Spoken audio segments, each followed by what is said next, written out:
और जैसे ही थोड़ा सा समय निकला, आज रोज प्रतिदिन भगवान भोलेनाथ शाम का समय और गंगा जी पर चले जाएं,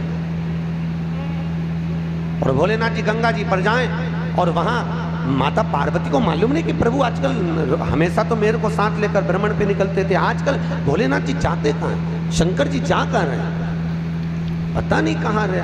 और बाबा भोलेनाथ जी का स्मरण करा। माता पार्वती ने उसी समय पर गणेश जी को भेजा, गणेश जरा मालूम करो पिताजी कहाँ जा रहे हैं। और पिताजी को देखकर गणेश जी आए और आकर कहा, माँ पिताजी तो कुछ कन्याओं के साथ में, कुछ स्त्रियों के साथ में गंगा जी के जल में अटखेलियां कर रहे थे। इतना तो माँ से कहना था। भोलेनाथ जी के शब्द सुनकर, गणेश जी के वाक्य सुनकर माँ जगत जननी क्रोध में लाल हो गई।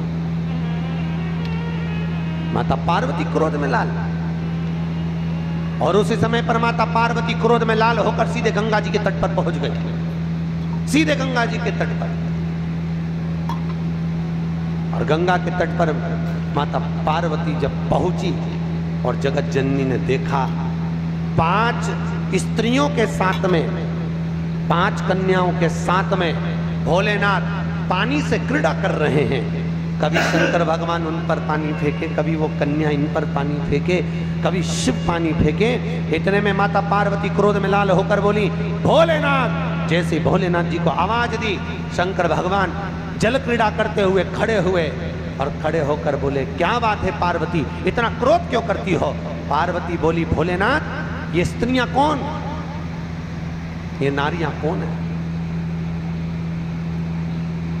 मैं एक पतिव्रता धर्म का पालन कर रही हूं और आप इन स्त्रियों का संग कर रहे हो। होता है कभी कभी। एक पति अपनी पत्नी को रोज धमकी देता था, तू मेरे से सही से रिया कर, भगवान कृष्ण की 16,108 रानियां थी, मैं दूसरी शादी कर लाऊंगा। बेचारी पत्नी बड़ी दुखी रहती थी। एक बार हमारे यहाँ कथा में आई कि गुरुजी मेरा पति रोज धमकी देता है, मैं क्या करूं? मैंने पूछा क्या धमकी देता? कि हमेशा बोलता है भगवान कृष्ण की 16,108 रानियां, मैं दूसरी शादी कर लाऊंगा, तू मेरे से अच्छे से रिया कर। तो मैंने कहा वो तुझे धमकी देता है तो तू भी दे दे, कि द्रौपदी के 5 थे, तू क्यों?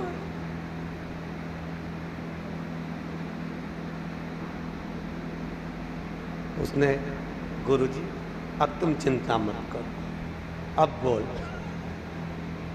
अब दूसरे दिन फिर बोला, भगवान कृष्ण की 16,108 रानियां मैं दूसरी कर लाऊंगा। इतने में जूड़ा बांधती बांधती, देखना माताएं जब झगड़ने जाती है, लड़ने जाती है, तो क्यों? क्योंकि मेरे हिसाब से ये जूड़े से एनर्जी मिलती होगी लड़ने, पावर। अच्छा, पड़ोसन से 3-4 बार लड़ेगी ना तो 3-4 बार इसका जूड़ा खुलेगा, फिर बांधती बांधती बोल तो जरा बोल, मतलब एनर्जी, पावर होता है।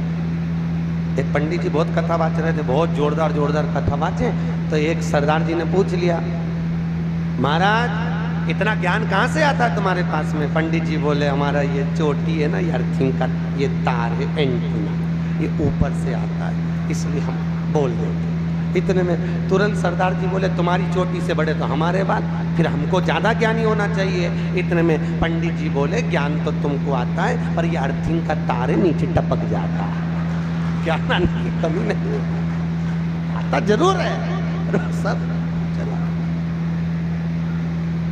आया, मना नहीं।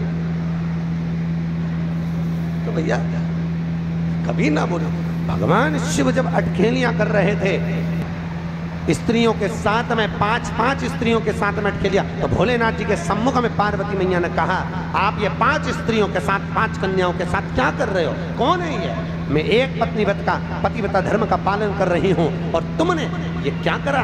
भोलेनाथ जी ने कहा, पार्वती मौन होइए।